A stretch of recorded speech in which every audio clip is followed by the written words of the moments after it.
In these videos, you can understand better. So in the left side, you can see this in a continuous rotation, the same side, the same movement. And when the tip is locked, I'm sure it will break. So we have a more effective movement in the left side because it completes the route faster, so it cuts more dentin.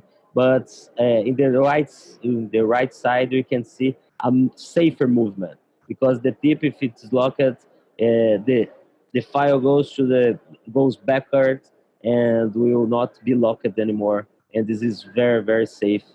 Uh, it's a much safer movement than the left side. So now you have both. We have continuous rotation and reciprocating rotation.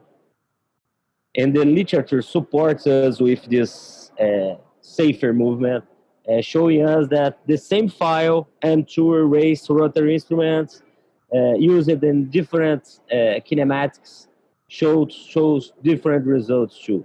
So they were much safer in the reciprocating motion, and they spend much more time to fracture than when it was used in rotary file, in rotary in continuous rotation.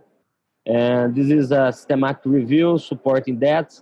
This is the high level of evidence that we have, and was very very interesting to understand this safer movement and to see that it's really really better to use this in reciprocating motion when I have a curved canal and I need a safer movement.